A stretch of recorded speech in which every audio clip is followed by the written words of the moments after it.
There's a stone buried beneath Jerusalem that could ignite the next world war. It's not a myth, it's real, and it's located under the Dome of the Rock, the most contested piece of land on earth. To Jews, it's the foundation stone, the very spot where God began creation, where Abraham nearly sacrificed Isaac, and where the Ark of the Covenant once rested inside the Holy of Holies. For Muslims, it marks the place where the Prophet Muhammad ascended into heaven. And for Christians, it's a prophetic marker tied to the end of days. 3 faiths, 1 stone, and a prophecy that could change the fate of the world. This isn't just about ancient tradition. This is about now, because movements are underway, powerful, silent, and deliberate, to rebuild the Jewish temple on this very site. If that happens, it could trigger the unthinkable. We're talking about a religious powder keg with global consequences. What is this mysterious object? Why is it hidden? And could it truly mark the beginning of the end? Keep watching. The answers are more explosive than you think. There's a stone in Jerusalem so controversial, so theologically loaded, and so politically explosive that world leaders, religious scholars, and military strategists have spent decades trying to figure out how to deal with it without sparking a war. It's not marked by any grand monument or protected by bulletproof glass. In fact, most people wouldn't even know it's there unless someone told them.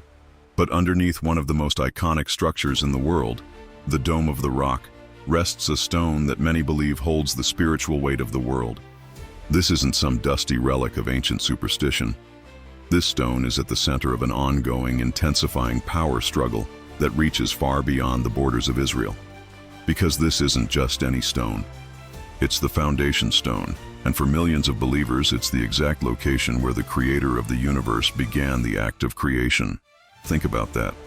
Not just a symbolic spot, not just a traditional site, but the literal starting point of existence according to ancient Jewish tradition.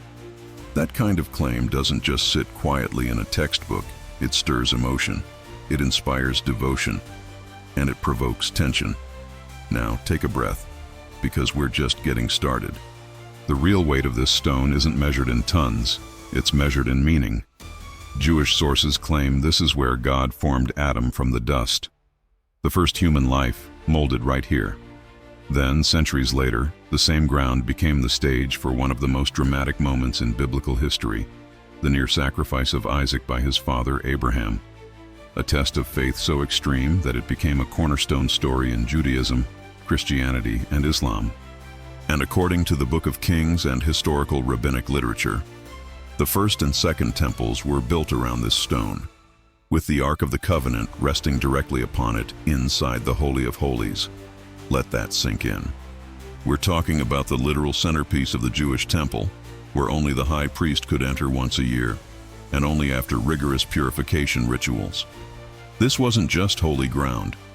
It was considered the most sacred spot on earth, the bridge between heaven and earth, the single place where the divine presence of God was said to dwell, and it all revolved around this stone. So why is this relevant today? Why does a piece of rock buried under a golden dome still command headlines, tensions, and deep religious longing? Because the foundation stone is not just part of history. It's a live wire in the middle of a geopolitical storm. The conflict over this site didn't end with the fall of the Second Temple nearly 2,000 years ago. If anything, the centuries have only intensified its significance. The Crusades, Islamic expansions, British mandates, and modern wars have all revolved around who controls this tiny, sacred plot of land. And at the core of it all lies the foundation stone, unmoved, untouched, but never forgotten. Here's where things start to get even more intense. In recent years, there has been a growing movement among Jewish religious groups to rebuild the Third Temple. And they are not working in secret. Plans are drawn. Priestly garments have been prepared. Temple vessels are ready. The red heifer prophecies have resurfaced, and the only thing standing in the way of this prophetic vision is the current control over the Temple Mount, and, more specifically, access to the foundation stone. To put it plainly, touching this stone could touch off a global chain reaction. Why? Because any attempt to reclaim the site for Jewish temple worship would instantly trigger backlash from the Islamic world. For Muslims, this site is known as Haram al-Sharif, the noble sanctuary. The Dome of the Rock isn't just a landmark. It's the third holiest site in Islam. And from their perspective, any interference with that structure is seen not only as a political provocation, but a direct attack on their faith. Which brings us to the million-dollar question. How do you navigate a space where two religious narratives, both rooted in millennia of belief and blood, lay claim to the same physical object? The answer? Carefully. Very carefully. Because unlike most religious relics or shrines, the foundation stone is not just a symbol. It's a pressure point, a spiritual fault line, and everyone knows it. That's why this stone is heavily protected, shrouded in layers of security and secrecy. You can't just walk up and see it. You can't even talk about it in certain contexts without drawing criticism or worse. And yet, people do. Religions watch it, nations monitor it, prophecies mention it. The world feels it, even if they don't fully understand it. And here's the twist that keeps so many people glued to this topic, unable to look away. The foundation stone may not just represent the beginning of the world, it might also signal its end. That's right. According to several end times prophecies, both in Jewish and Christian traditions, the rebuilding of the temple is one of the final signs before the coming of the Messiah and the ushering in of the last days. And for that temple to be rebuilt, you guessed it, it must be built where the others stood, right over the foundation stone. Now you start to see why this quiet ancient rock is anything but irrelevant, why it's studied in universities, analyzed by theologians, and feared by diplomats. Because whoever moves first, whether with prayer, politics, or power, might be setting something into motion that can't be undone. And if you think that's dramatic, just wait. Because the deeper we go into this mystery, the more it becomes clear. The foundation stone isn't just part of our past. It may be the spark that sets the future on fire. The story of the foundation stone doesn't begin with politics or power. It begins with mystery. Long before borders were drawn or empires fought for control, there was a belief that this very stone was the axis of creation itself. According to ancient Jewish tradition, the moment God spoke the universe into being, he did so from a single point. That point wasn't random, it wasn't abstract. It was a fixed location, one spot on Earth chosen by the Creator as the center of everything. And that spot, according to the sages, is the foundation stone. To understand the weight of that claim, you have to step into the mindset of those ancient rabbis who weren't just theologians. They were observers of patterns, seekers of divine order. They saw the world not as chaos, but as something intricately built, like a structure with a cornerstone. And in their writings, the Even HaShatia, the foundation stone, is described as exactly that. The starting block, the spiritual cornerstone of all existence. They weren't speaking metaphorically. They meant it literally. That this rock, resting beneath the ground in Jerusalem, is where heaven and earth touched for the very first time. But it doesn't stop at creation. Jewish sources go deeper, much deeper. The stone is also believed to be the place where Adam, yes, the first man, was formed from the dust. The dust that covered the foundation stone was said to be the material God used to shape humanity. That detail isn't just poetic, it's deliberate. The implication is massive. The same place where the world began is the place where life itself was breathed into flesh. Now pause and think about that. One location, two foundational acts, creation of the universe and creation of man. That's not coincidence, that's design. And if that wasn't enough to elevate this stone to sacred status, we have another layer. This was also the site where Abraham, the patriarch of monotheism, was tested in the most radical way imaginable. According to the Torah, God commanded Abraham to offer up his son Isaac on Mount Moriah. That mountain, according to tradition, is the Temple Mount, and the exact location of the altar where Abraham bound Isaac, right on top of the foundation stone. So now we're talking about the convergence of the beginning of the world, the birth of humanity, and the ultimate test of faith, all on the same ground. This is where it starts to get intense, because these aren't just stories from the past. These are living traditions. These beliefs shape not only how people see history, but how they view the future. They influence real-world decisions. They define sacred space. And the foundation stone is at the heart of it all. For observant Jews, this stone isn't just important, it's untouchable. Literally. That's why many ultra-Orthodox Jews won't even walk on the Temple Mount.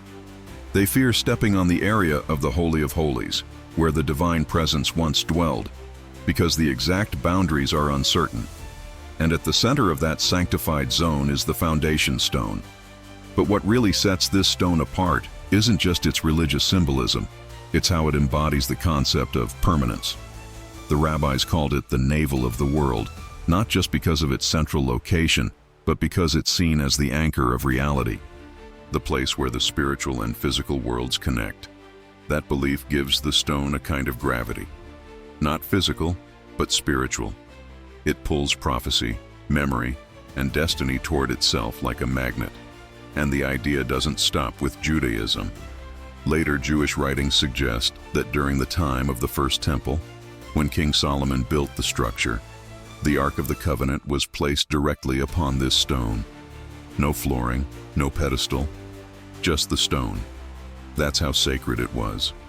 The holiest object in Judaism, housing the Ten Commandments and representing God's covenant with His people, rested directly on it.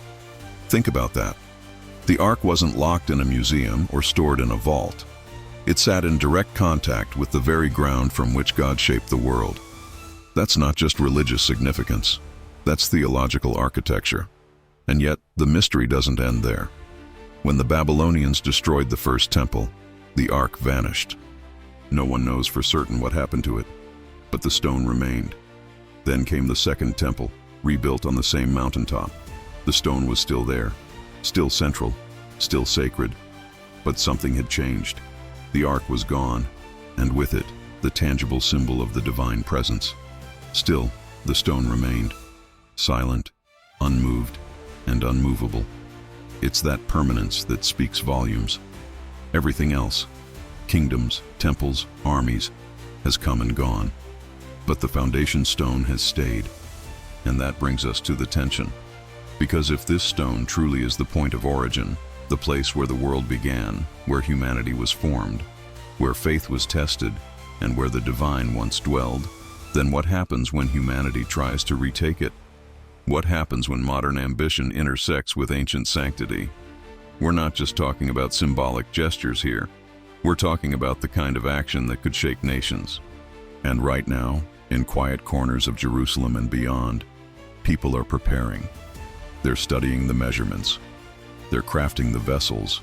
They're training the priests, all with one goal: to bring the divine presence back to the Temple Mount. But to do that, they need access to the foundation stone. And that's the catch, because the stone isn't hidden in the desert or locked away in a cave. It's in one of the most contested religious sites on Earth, under the dome of the rock, guarded by layers of geopolitical complexity. Any move toward it, physical, spiritual, or political, is a move that echoes through 3 religions, countless nations, and centuries of conflict. So here's the question that lingers like a shadow. Can a stone really change the course of history, or has it already? Because the foundation stone isn't just sitting there, it's waiting. And millions of people, from scholars to soldiers to everyday believers, are watching. What happens next is what we're about to uncover. At the heart of the ancient Jewish world stood a structure that no other building could rival, not in holiness, not in significance, not in power. It was the temple. And at the very center of this temple was a space so sacred, so untouchable, that no man dared enter it, except for one. Just one person, once a year, under the most intense spiritual conditions, could step inside. That place was called the Holy of Holies, and the floor beneath his feet, the foundation stone. You have to understand, the temple wasn't just a religious building, it was the axis of worship, the focal point of identity, the heart of Jewish life. But what made it more than a symbol, what gave it gravity that transcended even faith, was that it was built around a single point. This immovable stone believed to be the very epicenter of God's presence on earth. Not an idea, not a myth, a physical location, a rock. And if you think that's just poetic, think again. The Holy of Holies wasn't large. It wasn't ornate. It wasn't even accessible. But it was revered in a way that modern minds struggle to grasp. Every stone of the temple was designed around it. Every ceremony, every ritual, Every moment of worship radiated from that one inner space. And within that space was the Ark of the Covenant, not on a platform, not encased in gold, on the stone itself. The foundation stone was the stage where heaven met earth, where divine judgment and mercy collided. Now here's where things get heavier. Once a year on Yom Kippur, the Day of Atonement, the high priest, known as the Kohen Gadol, would purify himself for days before entering the Holy of Holies. He did it trembling, because standing in that room wasn't just about tradition, it was about survival. If he wasn't spiritually clean, if he violated the sanctity of that moment, he could die right there. And throughout centuries, some did. That's how serious this space was. That's how sacred the foundation stone became in the consciousness of a people. But let's talk about what that actually meant. When the priest stood on that stone, he wasn't just performing a ritual. He was interceding for an entire nation. One man, on one day, standing on one rock, carrying the sins and hopes of millions. That image, of a solitary figure in total silence, face down on an ancient stone, begging for divine mercy, isn't just moving, it's staggering. Because it meant that God's presence wasn't abstract, it wasn't philosophical, it was locational. It dwelled in a room on a stone, in the center of a temple built with precision and prayer. The presence was called the Shekinah, the indwelling glory of God. Not a cloud, not a wind, not a voice, a presence. And it was said to hover over the ark, resting above the foundation stone. That's why it mattered. That's why no expense was spared in the temple's construction. Because this was where man met his maker. This was the contact point between the eternal and the mortal. And the ground beneath it, it wasn't just ground, it was the spiritual fulcrum of the world. Now stop and think about this from a geopolitical lens. If that place is real, and millions believe it is, then it's not just sacred to Jews. It's a spiritual lightning rod. Any talk of rebuilding the temple today, of accessing that stone again, is explosive. Because it's not just about land. It's about reigniting a direct line to the divine. It's about restoring something that was once lost, something powerful enough to unite a people but dangerous enough to provoke nations. Because every time the idea of the third temple resurfaces, the world holds its breath. The question is, why? Why does this matter so much in our time? Because access to the foundation stone isn't just about archaeology, it's about authority. It's about legitimacy. Whoever stands there, whoever touches that ground, whoever prays on that stone, is making a statement. This is ours. And that's where tension turns into confrontation. The Jewish desire to reclaim that space is not born from conquest. It's born from memory, from thousands of years of exile, of mourning, of whispering prayers at the edge of what was lost. But memory alone isn't enough. To rebuild the temple, the foundation stone must be at the center. And for that to happen, an existing structure would have to be moved.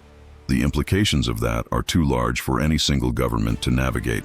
It's why even the discussion of it is so tightly controlled, why the media treads lightly, and why every movement on the Temple Mount is tracked, reported, and debated globally. But let's return to the stone itself. When the Second Temple was destroyed in the year 70 by Roman forces, the Ark had already disappeared. The Holy of Holies was empty, but the foundation stone remained. That's important, because it meant the connection hadn't been severed, only paused. The physical symbol of God's presence was no longer visible, but the place where He once dwelled, where heaven once touched earth, was still there, waiting. Not removed, not relocated, waiting. And that's what makes this story so magnetic. It's not just history, it's not just faith, it's prophecy. Because the idea that the temple will one day be rebuilt isn't speculation. In Jewish eschatology, it's a promise. In Christian prophecy, it's a marker. The end times don't begin in Washington or Moscow, they begin in Jerusalem, and at the very center of it all, that stone. Silent, ancient, immovable, but never irrelevant. This is why the world watches. This is why silence surrounds it. Because the next chapter of that stone's story hasn't been written yet. And the moment someone tries to pick up the pen, everything changes. If the foundation stone is the silent heart of Judaism, then the Dome of the Rock is the fortress that guards it. And with that, we step directly into the layered tension that defines one of the most combustible places on earth. The gleaming golden dome that now dominates the skyline of Jerusalem is not just a symbol of Islamic identity. It is a statement, a presence, a warning. For centuries, the structure has stood as a physical and ideological barrier over a stone that predates it by thousands of years. And in this collision of sacred claims, we find the kind of powder keg that doesn't just shape headlines, it shapes history. The Dome of the Rock, built in the late 7th century, is not a mosque. That detail often gets overlooked. It's a shrine, and it was constructed with one purpose: to honor and protect the very rock beneath it. That rock, which Muslims believe is the site from which the Prophet Muhammad ascended into the heavens during the Isra and Mi'raj, holds a central place in Islamic eschatology. It is revered, it is holy, and it is guarded with ferocity. But what makes this site unlike any other in the Islamic world is not just its sanctity. It's its location, right on top of what Jews believe to be the holiest site in their entire faith. Here's where things start to twist in a way that few are ready to fully confront. Islam reveres the site, yes, but it is not foundational to its origin. Mecca and Medina are the pillars of Islamic worship. Jerusalem, while deeply respected and sacred, comes third. But in Judaism, there is no second or third. There is only one. This spot. And that asymmetric importance, that imbalance of sacred weight, is what gives this conflict its volatility. Because one side sees the site as central to their past, their covenant, and their future redemption. The other sees it as sacred, but not untouchable. And the tension between those two worldviews is where the sparks fly. Now, what makes this even more complex is not just the religious significance, but the layers of political power that have become entangled in the stone's shadow. Since the late 1960s, the Temple Mount, where the Dome of the Rock stands, has been under what's called the Status Quo Agreement. In short, it means Muslims administer the site through the Waqf, a Jordanian Islamic trust, while Israel retains overall security control. But that balance is fragile. It's not law. It's a truce. And like any truce, it's one decision, one incident, one misstep away from collapse. This is not theoretical. This is real-world, real-time tension that erupts every year, sometimes every month. Jewish visitors who ascend the mount, even in silence, often trigger protests. The idea of Jewish prayer on the site, just the idea, is enough to make international headlines. And that's not because of noise, it's because of symbolism. To those who oppose Jewish presence on the mount, every step is interpreted as a claim. Every whisper of a prayer, even if silent, is read as a threat. Because if the Jews are praying, it must mean they are preparing. And if they are preparing, it must mean the temple is coming. You see how quickly this escalates. The Dome of the Rock, then, becomes more than just architecture. It becomes a guardian, a shield, not just for Islamic tradition, but for the geopolitical status of the entire region. Any attempt, any real or perceived move, to challenge its dominance is not seen as a religious disagreement. It's seen as provocation, as an act of war. And that's why the stone beneath it, silent, unmoving, has become the quietest battlefield in the world. But here's where things get even more unsettling.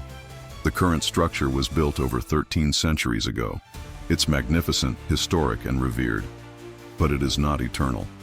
And the question that lingers in the minds of many, though few dare to speak it aloud, is this: what happens if the status quo ends? What happens if the dome, whether by political collapse, natural disaster, or unforeseen crisis, is no longer standing? What then? Who steps in? Who claims the stone? And more importantly, what follows? Because it's not just a building that rests on that mount. It's a prophecy. Multiple prophecies from multiple religions converging on one plot of land. In Jewish belief, the third temple will be rebuilt on that exact site. In Christian eschatology, the rise of the temple is a marker of the end times. And in Islam, the defense of the site is tied to honor, to heritage, to the defense of faith itself. It's not just spiritual, it's existential. Now imagine this tension building, not over months or years, but decades, generations. Every act of violence in the region, every shift in power, every archaeological dig or religious ceremony, it all circles back to this mount, this stone, this shrine. And at the center of it all is a question no one can answer safely. Who has the right to control it? This is the unresolved tension that shapes not just the future of Jerusalem, but of the entire Middle East. And while the Dome of the Rock may shine brightly in the sunlight, casting its golden glow across the city, it also casts a long shadow, one filled with unanswered questions, unfulfilled promises, and unimaginable consequences. And that's why this isn't just about history. It's about now, about what could happen next. Because deep beneath that golden dome lies a rock, and under that rock lies the fate of a region, maybe even the world. And as long as the foundation stone remains buried beneath competing claims, ancient memories, and prophetic expectations, the question isn't whether the conflict will reignite, it's when. And when that moment comes, it won't start with an army. It won't start with a speech. It will start with the movement of feet, with the touch of a hand, with a single decision to challenge what has stood uncontested for centuries. And from that moment on, nothing, not religion, not politics, not peace treaties, will be the same. When Jesus walked the streets of Jerusalem over 2,000 years ago, the Second Temple stood in all its splendor. It wasn't just a backdrop to his ministry, it was central to it. The temple wasn't some distant monument in the background of biblical history. It was the heart of Jewish life, the focal point of worship, law, and sacrifice. And Jesus wasn't silent about it. He taught near it. He overturned tables inside it. And most significantly, he prophesied its destruction, not as a political prediction, but as a divine declaration. And that moment, those words, marked a shift that still sends shockwaves through time. He said, "Not one stone will be left upon another." That prophecy wasn't abstract. It wasn't symbolic. It was precise. And in the year 70, the Roman legions under Titus made it real. They tore the temple down stone by stone, burning, crushing, leveling everything, except for one wall, which still stands today, known as the Western Wall. But the most sacred part, the Holy of Holies, the foundation stone, buried, hidden, inaccessible. And for Christians, that moment became more than the end of an era. It became a marker of prophecy fulfilled, but not prophecy concluded, because according to the teachings of Jesus, the destruction of the temple was not the final act. It was the beginning of something far greater, a period of waiting, watching, anticipating. And woven throughout his words, especially in the Gospel of Matthew, chapters 24 and 25, are warnings, signs, and clear instructions about the last days, about the end of the age. And the Temple Mount is not left out of that conversation. Jesus connected the future, not just to political chaos or spiritual deception, but to Jerusalem itself.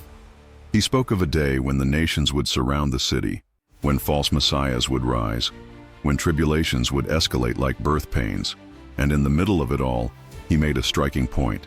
The abomination of desolation, spoken of by the prophet Daniel, would stand in the holy place. The holy place. That term isn't general, it's direct. It refers to the temple, to a place that, as of now, does not exist. Not yet. This is where things get serious. Because if the temple must exist again for that prophecy to come full circle, then something must happen to restore it. And restoration requires location. It requires the exact spot. It requires the foundation stone. This is why so many Christian scholars, theologians, and eschatology experts keep their eyes fixed on Jerusalem, not just for the news, but for the signs. Because the rebuilding of the temple is not just a Jewish expectation, it's embedded in Christian prophecy too. And here's what few people are willing to say out loud. If the third temple is built, it doesn't just fulfill prophecy, it escalates it. It signals that time is no longer abstract, that what was once distant is now imminent. Because the return of Jesus, according to the New Testament, is preceded by clear, dramatic, and unmistakable events. The rise of the Antichrist, the deception of many, the final showdown between good and evil. And the temple, the real physical temple in Jerusalem, is the stage on which much of this plays out. That's why every whisper of preparation, every movement of political will, every attempt to access the Temple Mount, no matter how small, is watched closely.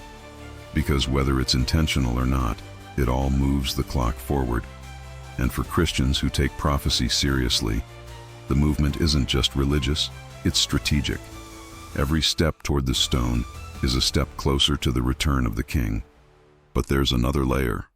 Some argue that Jesus became the fulfillment of the temple, that he replaced it, that the need for sacrifice ended with the cross, that the veil was torn and access to God was made direct. And yes, that's true in Christian theology. But prophecy is a different track. Jesus himself pointed to future events that required the temple's presence. He never dismissed it. He warned about what would happen in and around it. And the book of Revelation continues that thread, describing a temple, an altar, and even worshipers being measured. That's not metaphor.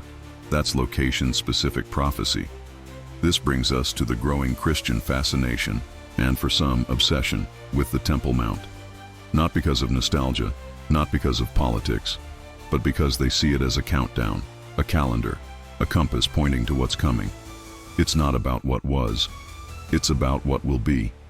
And that anticipation builds tension, even among believers, because they know that with fulfillment comes tribulation, that before glory comes shaking, and no one knows exactly how or when. But many believe the trigger, when it comes, will happen on that mount, over that stone. And it's not just preachers or theologians saying this. Governments know it. Intelligence agencies monitor it. The international community treads carefully around it. Because they all understand one thing. If the Temple Mount changes, the world changes. And for those who believe in the literal fulfillment of Scripture, that change is not just possible, it's inevitable. The stage is set. The players are moving. The stone is still there, unmoved, unclaimed, but watched, heavily watched.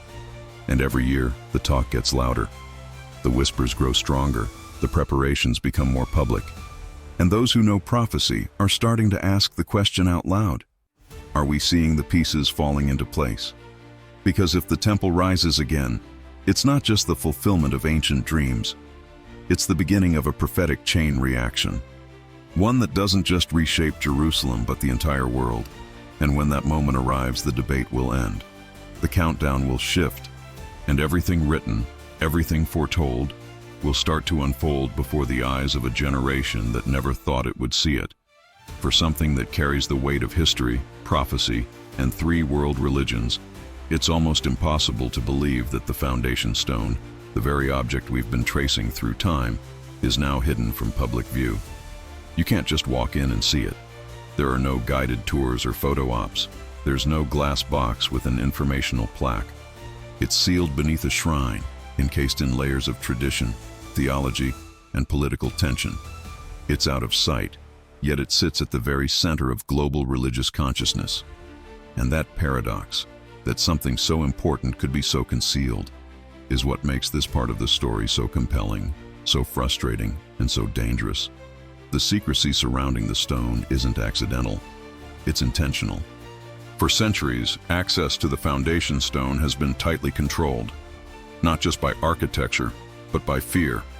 The fear of what it might mean to reveal it. The fear of who might claim it. The fear of what could happen if someone dares to touch it, study it, or even acknowledge its centrality.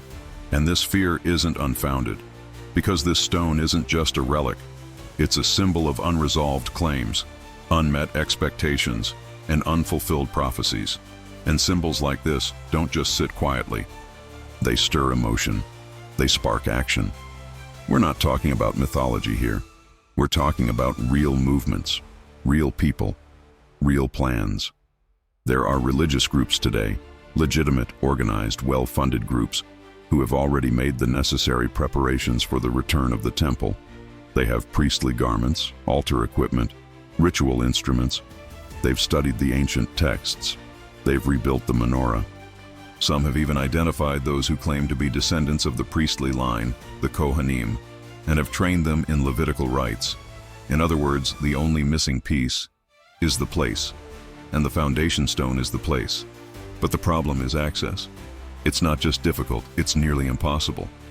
The Islamic Waqf, which controls the religious administration of the Temple Mount, has made it absolutely clear.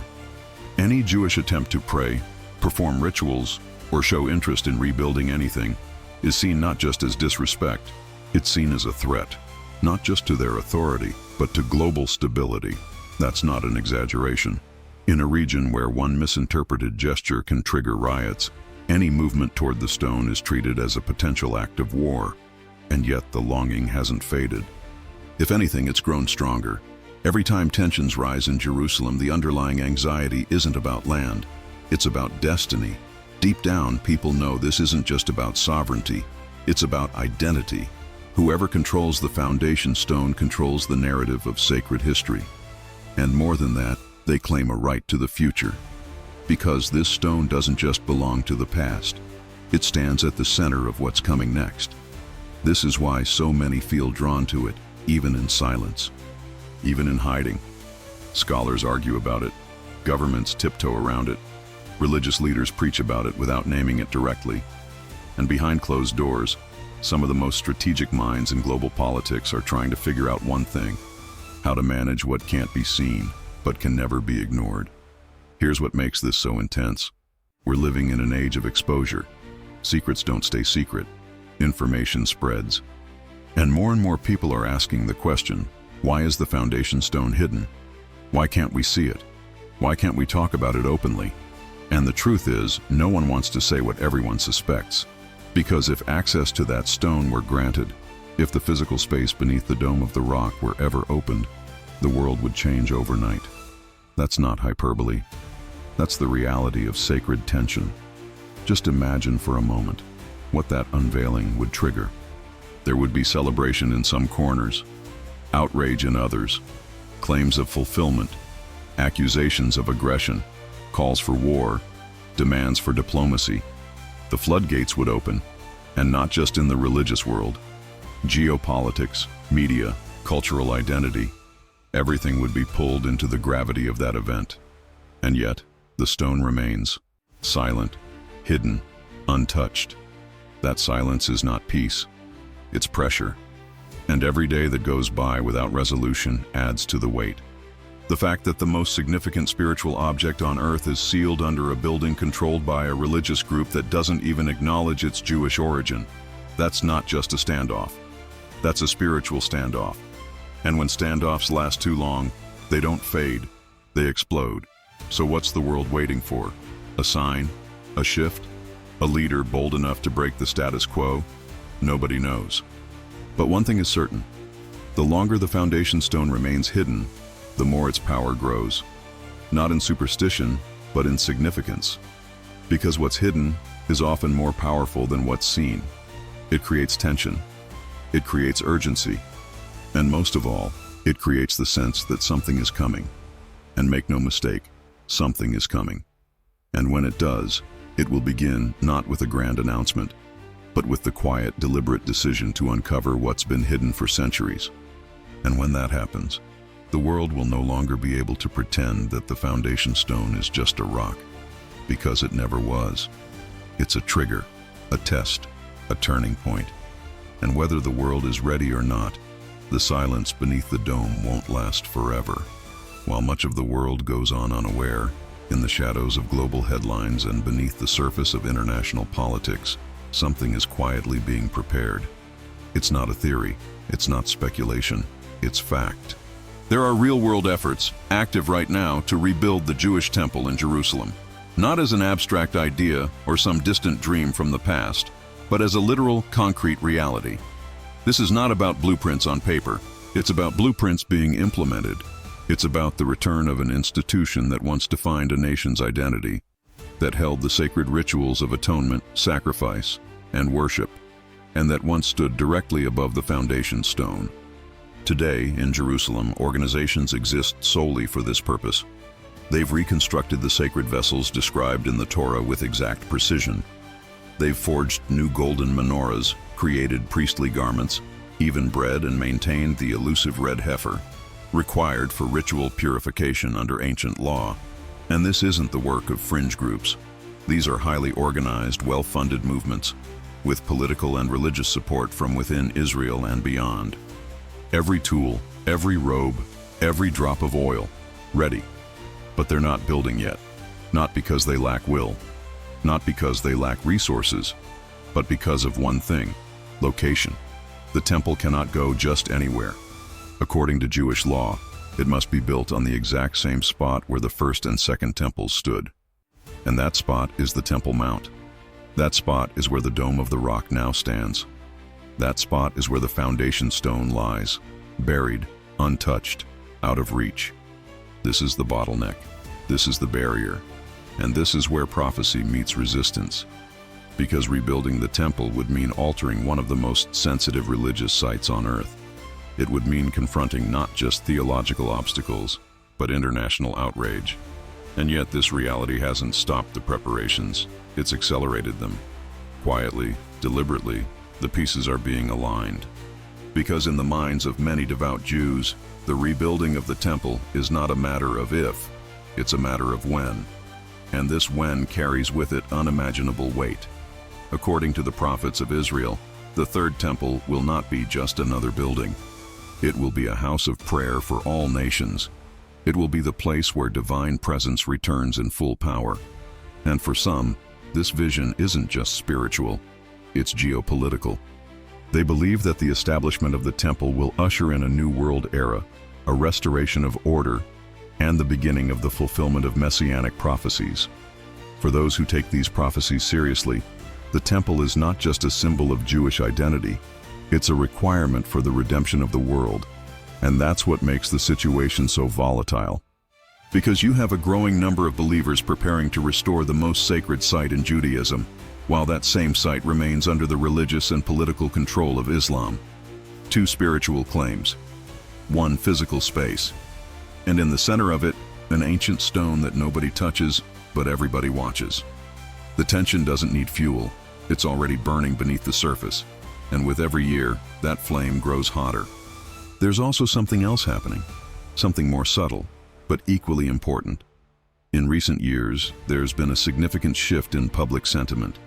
A growing portion of Israelis, particularly among the religious Zionist community, are beginning to speak more openly about the right to access the Temple Mount, and not just to visit, but to pray, to prepare, to reclaim. That conversation, which for decades was taboo, is now entering political discourse. It's appearing in editorials. It's showing up in policy debates, and with it comes a rising sense of inevitability. This shift is not just religious, it's strategic. The temple, in the eyes of many, represents more than heritage. It represents sovereignty.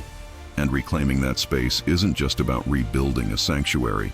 It's about reclaiming control over a national soul. It's about planting a flag in the deepest soil of identity and saying, this is who we are, this is where we come from, and this is where we're going. But even among Jews, there's division. Some argue that the temple can't be rebuilt until the Messiah arrives. Others insist the preparations themselves will hasten his coming. Either way, both sides agree on one point. The temple must rise again. It's written, it's awaited, it's prayed for 3 times a day by millions around the world. And what happens when those prayers begin to turn into actions? The answer isn't theoretical, it's practical. The world has seen what happens when the status quo is challenged in Jerusalem. Riots erupt, alliances fracture, international condemnations roll in. So now imagine what would happen if a movement emerged, backed by political momentum and religious fervor, to reclaim the exact place where the Holy of Holies once stood. The impact would not be limited to Israel. It would touch every capital on earth. Because this isn't just a Jewish issue. It's not just a Muslim issue. It's a global issue. The Temple Mount, and more specifically, the foundation stone, has become the center of a prophecy shared across traditions. For Jews, it's the site of the future temple and the presence of God. For Christians, it's a marker of the end times and the return of Christ. For Muslims, it's the place from which Muhammad ascended to the heavens. All 3 faiths are watching. All 3 are waiting. And in the middle of all that waiting, a growing number of people are preparing, not preaching, not theorizing, preparing. This is where narrative turns into reality, where expectation becomes planning, where prophecy edges closer to fulfillment. And when that final decision comes, when someone decides that the time has come to stop waiting and start building, it will not be quiet, it will not be local, it will not be simple, because the temple is not just a structure, it's a symbol of destiny, and destiny does not arrive quietly, it arrives shaking the ground beneath it, especially when that ground is the most contested real estate on earth, and the stone that marks its center is the one object that may yet change the course of human history. What if the next global conflict doesn't begin with a border being crossed or a missile being fired, but with a prayer whispered in the wrong place? What if the ignition point isn't a political decision, but a piece of stone, fixed in the ground, unmoved for thousands of years, yet powerful enough to pull the attention of 3 billion people? Because this isn't fiction, it's not theory, it's real. The foundation stone in Jerusalem, and the land surrounding it, carries with it the explosive potential to ignite a firestorm that could spread far beyond the Middle East. A spiritual dispute so ancient, so unresolved, and so emotionally charged that even the slightest provocation could set off a reaction no one can control. We are not talking about a marginal location. This is the most contested piece of real estate on the planet. It's not just holy ground, it's disputed destiny. Jews believe it is the site of their holiest sanctuary, the place where heaven met earth in the Holy of Holies. Muslims see it as the place of Muhammad's ascension into paradise, the heart of the noble sanctuary. Christians link it to the return of Christ, a site where prophecy will unfold. And the problem? All three groups lay spiritual claim to the same exact space. This isn't about tolerance or coexistence, it's about collision. Each of these faiths holds non-negotiable beliefs about what the site represents, what it once was, and what it's destined to become. And as long as the status quo remains intact, the tension simmers. But when that balance is disturbed, when even the hint of exclusivity arises, the reaction is immediate, and it is fierce. We've seen glimpses of it before. Riots, violent protests, military clashes, all sparked by rumors of excavation, changes in access policy, or even symbolic gestures like a visit from a political leader. The world's response is never mild, because everyone knows what's at stake. This isn't just a theological disagreement, it's a geopolitical minefield. And every party involved understands that beneath the surface lies a trigger that, if pulled, could cascade into a crisis unlike anything we've seen before. The danger isn't just the tension between faiths. It's how that tension is woven into the political structures of the modern world. Regional powers, international organizations, religious institutions, all of them have interests tied to this one location. Israel manages security. Jordan administers the site through the Waqf. The United States, the European Union, the Arab League, they all monitor developments closely. And behind all of them, global populations react emotionally, sometimes violently, to every perceived shift in the balance. So imagine this. What happens if efforts to rebuild the temple move from quiet preparation to public reality? What if Jewish worship is not just allowed, but facilitated on the Temple Mount? What if something, anything, happens to the Dome of the Rock? The response wouldn't be confined to press statements or diplomatic protests. It would be visceral. It would be violent. It would be widespread. The Islamic world would see it as an assault not just on a shrine, but on their dignity, their history, their honor. Because to them, the sanctity of Al-Aqsa and the Dome of the Rock is not optional. It's absolute. To interfere with it is to challenge their very identity. And in today's climate, with tensions already high, with radical groups waiting for justification to act, with regional conflicts teetering on the edge, such a move could be interpreted as a declaration of war. But on the other side, the desire to restore what was lost is equally unyielding. For devout Jews, the Temple Mount is not just sacred, it is destiny. Every delay, every denial, every restriction is a reminder of a promise yet unfulfilled. And that longing isn't going away, it's growing. Quietly, steadily, and with increasing boldness. The more they're pushed back, the more determined they become. Because for them, reclaiming the Mount isn't a political move, it's a prophetic one. And when prophecy is involved, compromise becomes almost impossible. This is the formula for confrontation. And this is why the foundation stone matters. Because it's not just the center of a religious debate, it's the fault line of global peace. It is the epicenter of a spiritual battle being fought with political tools and military postures. And the scariest part? The next major global conflict might not begin with a terrorist attack or a state invasion, but with a religious moment, a moment of worship, a ritual, a speech, a stone being uncovered. And when that moment happens, it won't be containable. It will ripple across borders, through cultures, into homes, onto screens, into hearts, and there will be no going back. This is not sensationalism. This is the logic of history, the inevitability of unresolved tension. And as technology connects the globe more tightly than ever before, as media spreads every image, every quote, every whisper, the possibility of a local spark becoming a global fire increases exponentially. We are living in an age where what happens on one hill in Jerusalem could paralyze economies, disrupt governments, collapse alliances, all because of a stone. And still, it remains silent, fixed, watching, waiting, because everyone knows whoever touches that stone, physically, politically, spiritually, touches something far greater than just a piece of rock. They touch memory, they touch prophecy, they touch the deepest parts of people's identities. And when identity is threatened, reason tends to disappear. History shows us that time and again, civilizations rise and fall not just through force, but through sacred passion, through the defense of what is believed to be holy. And the foundation stone is, without a doubt, the most dangerous holy object in the world, because it demands attention.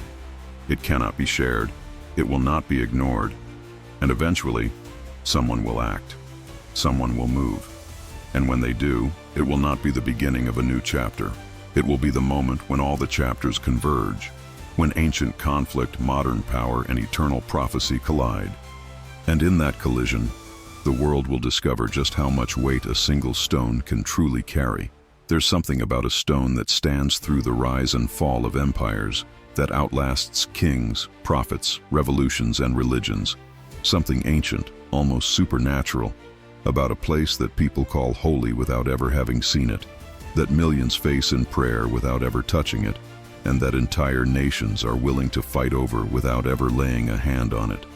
That something, quiet, unmoved, almost invisible, is spiritual authority. Not the kind that's declared in speeches or signed into law, but the kind that is felt in the bones of a people and echoed in the scriptures of 3 world religions. And the foundation stone is that authority made real. Not an abstract idea, a real place, a fixed location that continues to exert spiritual pressure on the conscience of the world. The power of the foundation stone doesn't come from its size or shape. It doesn't shine, it doesn't move, it doesn't speak, and yet it has held its position at the center of sacred memory for over 3,000 years. Why? Because it represents the deepest longing in the human heart, to connect with the eternal, not just to believe in something bigger, but to stand in the very spot where the divine once dwelled, to touch the point on earth where, according to ancient tradition, God chose to begin it all. That's what makes this stone so different. It's not just a monument to what once was, it's the remnant of what could be again, a symbol of divine presence, of covenant, of purpose. It's not just about what's buried beneath the surface of the Temple Mount, it's about what's buried in the heart of humanity. A memory we're all trying to recover, a relationship we're all trying to restore, whether we realize it or not. This is why the stone matters. Because every religion that reveres it is ultimately saying the same thing. This place connects us to something beyond us. For Jews, it's the cornerstone of creation, the altar of sacrifice, the heart of the temple, the place where God's presence once rested. For Christians, it's the backdrop of prophecy, the stage of the Passion, and a location tied to the return of Christ. For Muslims, it's a sacred threshold to heaven, a link to the prophet's divine journey. They may differ on doctrine, but they agree on one thing: this place matters. And when a place matters this much, when it carries this kind of spiritual gravity, people don't just revere it, they protect it, they fear it, they're drawn to it, and at the same time, they guard it fiercely. That's the paradox of sacred ground. It invites and repels. It unites and divides. It calls people in while warning them not to get too close. Because holy ground isn't safe, it demands something. It asks questions no government, no army, no ideology can answer. That's what we're dealing with here. The foundation stone isn't controversial because of politics. Politics are the surface tension. The real pressure comes from underneath, from the weight of spiritual meaning layered over thousands of years. Meaning that says this is where it all began. Meaning that says this is where it all could begin again.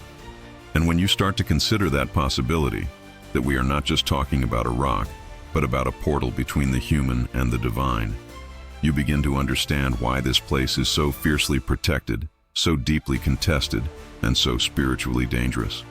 Because if it is what the traditions say it is, then it's not just history under that stone, it's destiny. It's a reminder of who we are, who we were meant to be, and what's been lost. It confronts us with the idea that there is more to life than systems, survival, and strategy. That there's something sacred under all this noise. Something ancient that still speaks, even in silence. And in that silence, there's power. Real power. Not the kind that flexes through military might or global influence. The kind that shapes identity. The kind that drives people to fast, to fight, to die, and to build again. The kind that convinces people across centuries and continents to orient their entire lives around the hope of standing where the divine once walked. That's what spiritual authority does. It doesn't shout, it compels. It doesn't demand, it draws. It builds temples without blueprints, movements without marketing, devotion without dialogue. And the foundation stone is the epicenter of that pull. It's the gravity point of belief systems that, for all their differences, are still pulled by the same center of mass. And here's where the stakes get even higher.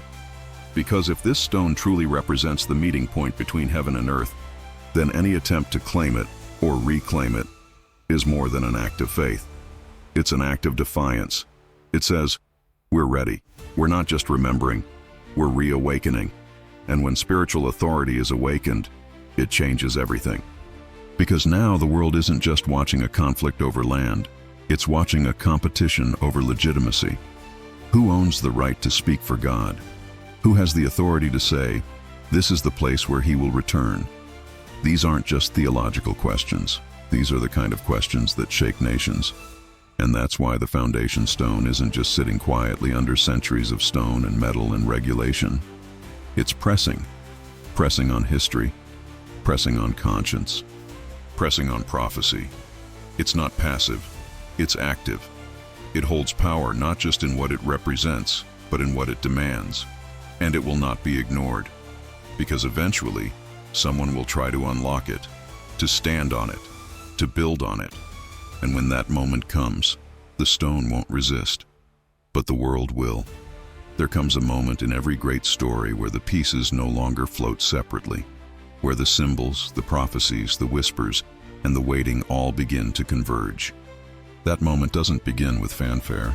It begins in stillness, in realization, in the understanding that what we once called myth, what we once buried in ancient texts and dusty ruins, is beginning to rise again right in front of us.